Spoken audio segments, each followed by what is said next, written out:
Share ko lang sa inyo mga bossing yung pinakabago kong kuhang unit. This is a 2018 Ford Everest Titanium 4-wheel drive mga bossing. Ito yung 3.2 liter pa yung kanyang makina. Ang coding nga pala nito mga bossing is Friday. 0 po yung kanyang ending plate. Hindi ko pa siya i-for sale ngayon kasi may mga kailangan pa akong gawin. Syempre kapag bumili ko ng sasakyan, lahat ng issues niya is inaayos ko muna bago ko ibenta. So, yun yung mga ipapakita ko sa inyo para at least alam nyo rin mga boss. Okay, so this is first owner acquired. Nabili ko siya sa isang retired police na nasa ibang bansa na ngayon. So, ito is directly first owner kong nakuha. Tapos, ito yung kanyang specs. Tapos, yung kanyang mga issues papakita ko sa inyo. Siya nga pala naka black rhino mugs yan. Pero yung kanyang, syempre reserve tire is yung stock mugs pa ng Ford Everest. Yung gulong niya nakanito, grappler tires, all terrain. Makapal naman. Makapal na makapal. Actually. Tapos eto, original paint mga boss. Although sa paint niya, yun yung isa sa issues niya. May mga little scratches na siya. Ano ba to? Scratch ba to? Eto, to, kagaya nito. Scratch na yan. Okay. Mga hairline scratches na makukuha naman sa buffing. Ayan o, hairline scratch. Makukuha sa buffing. Itong nasa baba is dirt lang to.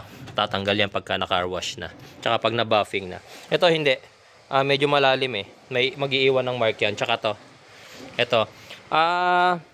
Wala sa option kung magpa-repaint mga bossing kasi nga since original paint pa yung kanyang body, nakakapanghinayang kasi mga bossing na ipapa-repaint.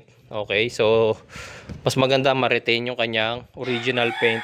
Tapos ito. Ayan, may konti. Hindi. Ano lang to. Hairline scratch. Dirt. Ito pa lang yung nakikita kong scratch na may iwan kahit ipa-buffing ko may iwan na yan. Tsaka ito. Tapos dito sa likod meron din. Wait lang. Ito. Medyo malalim to eh. Yan. Lalabo ng konti yung scratch na yan pero mag-iiwan pa rin yan ng mark. Okay. Tapos dito tayo. Of course, ano to mga bossing ha? Naka power lift gate. Ayan o. Power lift gate na yan. Tapos ito yung kanyang loob. Power seats, power third row seats, ayan. Okay, syempre may sunroof. Okay, working lahat yung mga electricals niyan, mga electronic accessories working. Binigyan na rin ako ng reservang damper. Para dun sa hood damper yan mga boss. Tapos eto, tools kompleto at may naiwan palang jacket dito si bossing. Bigyan ng jacket yan. Ano to? Yan, may red box pa. Hindi ko pa na-inspect lahat tong mga naiwang gamit dito pero yung car, yan, sa sinasabi ko naman sa inyo yung issues. Close muna natin yung kanyang tailgate.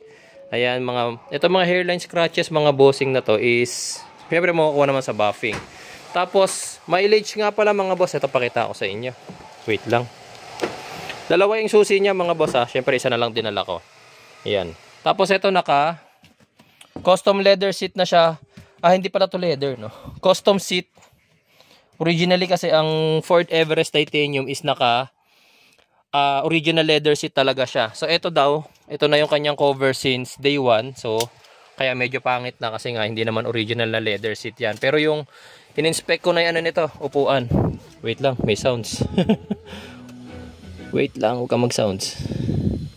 Okay, in-inspect ko na yung upuan nito. Ayan, maganda pa. Maganda pa yung kanyang upuan. Okay. So ito lang talagang pumangit na kasi hindi naman yan talaga magandang klase yung mga ganyan. Ito 4-wheel drive mga boss. Makikita nyo, ito po yung terrain selectors.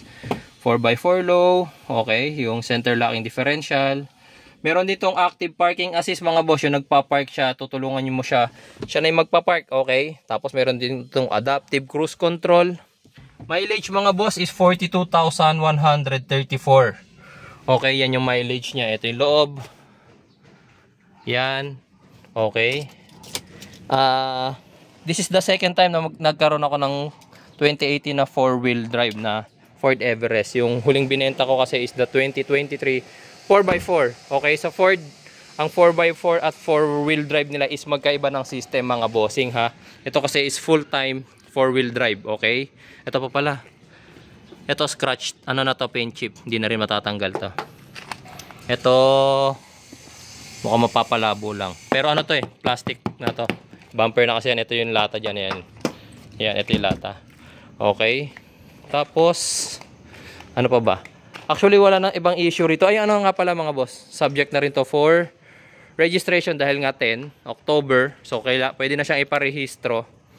Well, isasama na natin yon. PMS mga boss, malapit na rin tong i-PMS. Change oil ng makina. Okay. Tapos sa ngayon hindi ko pa mabibigyan ng price mga boss kasi nga syempre depende sa dami pa ng gagawin ko. Eto. Basag na pala yung kanyang ano. Pero umorder na ako. Ako na gagawa ng pagpapalit nito. Medyo malaking tao kasi yung owner. Kaya actually yung dating Everest ko rin nag-crack yung ganyan. Okay. So talaga medyo prone yung ganto ng Everest. Maraming Everest yung nagkakaganto. Kasi pag nadiinan ng konti rito, ayan o. Ganyan yan eh. Pagka upo, nadiinan dito, nababasag. Okay. So minor issue lang naman yan. Okay, so kapag okay na lahat mga bossing, ipopost na lang po natin to for sale pero as of now hindi muna. Ayusin muna natin lahat ng known issues niya. Okay? So kung major issue mga boss, wala po tong major issue. Alam niyo naman po ako medyo may pagkamaselan sa unit mga boss. Okay? Tampered, of course hindi po tampered ng mileage. Kung ano yung mileage na nakikita niyo diyan, yan yung mileage nung binili ko yan sa first owner. Kung nabaha mga boss, of course, hindi po tayo kumukuha ng nabaha, hindi rin po tayo kumukuha ng may history ng bangga. Okay mga boss, abangan nyo na lang mga boss pag for sale na po natin tong Everest na to. 2018 Ford Everest Titanium 4-wheel drive.